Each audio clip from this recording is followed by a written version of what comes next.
Alors on est début décembre, le 4 décembre, et on est parti labourer pour semer ensuite un métail.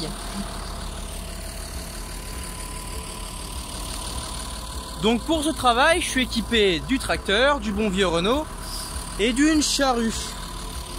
Pour présenter rapidement la charrue, ici on a une charrue qu'on appelle la planche. Alors c'est pas le type de charrue qu'on retrouve le plus fréquemment aujourd'hui.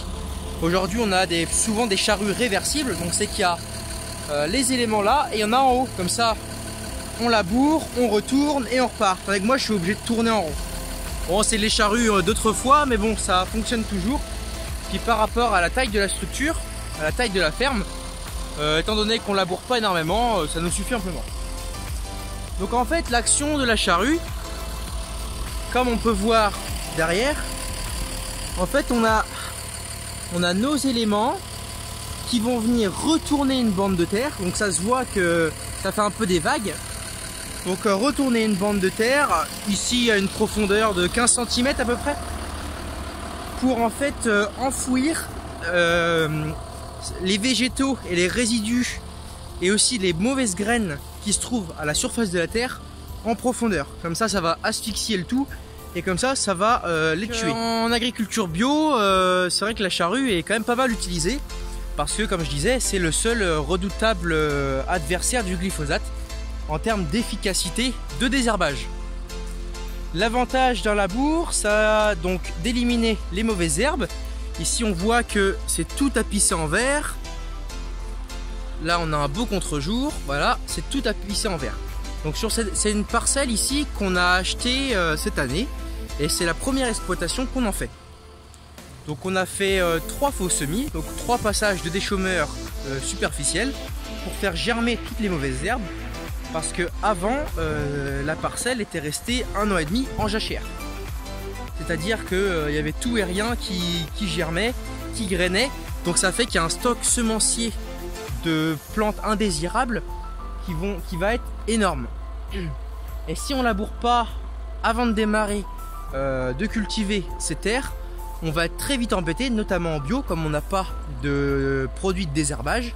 On va être embêté par toutes les mauvaises graines qui sont développées et qui sont présentes dans les premiers centimètres du sol. De plus, cette année, vous aurez vu énormément de charrues de sortie parce qu'on a eu l'équivalent, à l'heure où je vous parle, début décembre, l'équivalent de plus de 400 ou 450 mm d'eau qui sont tombés en 3 mois. À savoir que chez nous, en moyenne, par an, il pleut 900 mm sur 12 mois. Et puis l'hiver n'est pas encore passé, donc il peut encore tomber pas mal d'eau.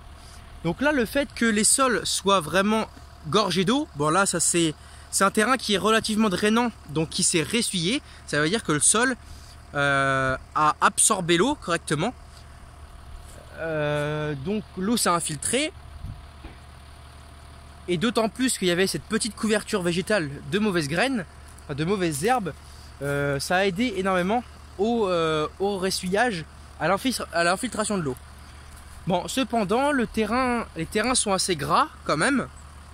Là, on a des super conditions de travail, donc je vais continuer. Mais comme le terrain est assez frais, on n'a pas trop de choix de labourer pour semer ensuite après au combiné.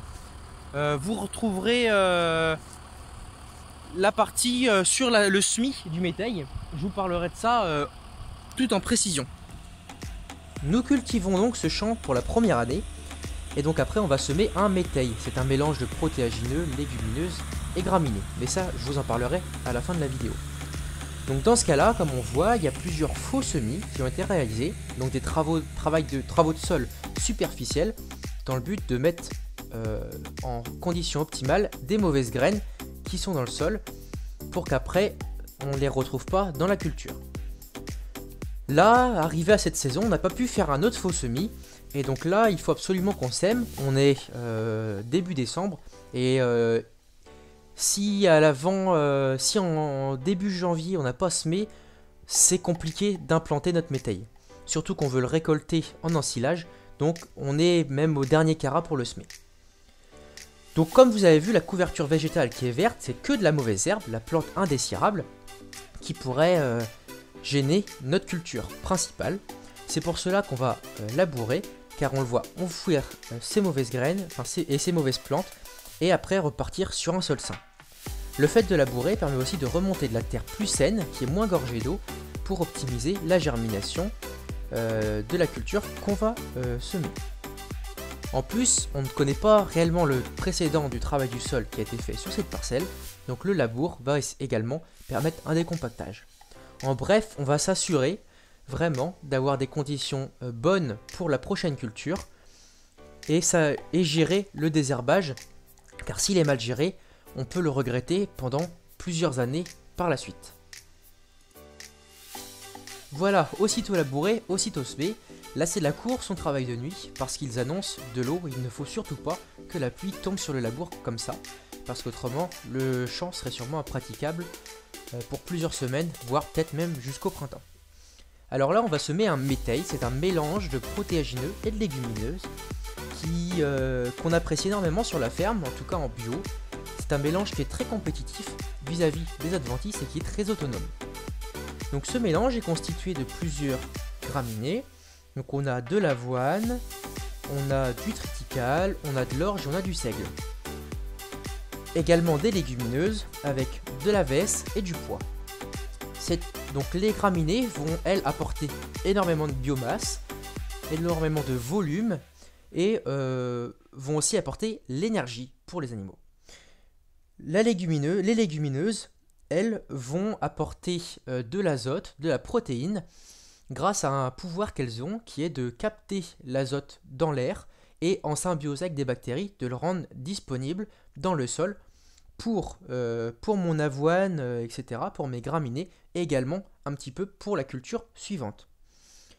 Ce mélange est très apprécié parce qu'il est vraiment autonome.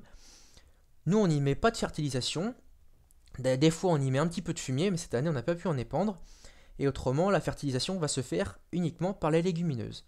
C'est un mélange qui est très compétitif vis-à-vis des mauvaises herbes, parce qu'on a différentes espèces qui vont avoir des hauteurs de pousses très différentes et qui vont faire vraiment des feuilles très différentes, ce qui fait que le sol va être très bien couvert, et donc la lumière ne va pas profiter aux mauvaises herbes. Donc le mélange garantit en fait d'avoir un sol très propre. Ce mélange est énormément apprécié par les animaux qui à l'heure actuelle en consomment. Donc il sera récolté au printemps pour donner l'hiver prochain aux animaux. Donc c'est un mélange qui est équilibré et en tout cas les animaux s'en régalent. Par la suite, derrière ce métail, nous implanterons un sorgho et ça je vous en parlerai dans une prochaine vidéo. Bon, je suis vraiment désolé pour l'inactivité dans ce moment, mais je vous promets que la première résolution pour 2019, c'est de vous mettre des vidéos plus régulièrement. Sur ce, j'espère que vous aurez apprécié. Si vous avez des questions, n'hésitez pas dans les commentaires. Et moi, je vous dis à très bientôt pour une prochaine vidéo. Allez, salut!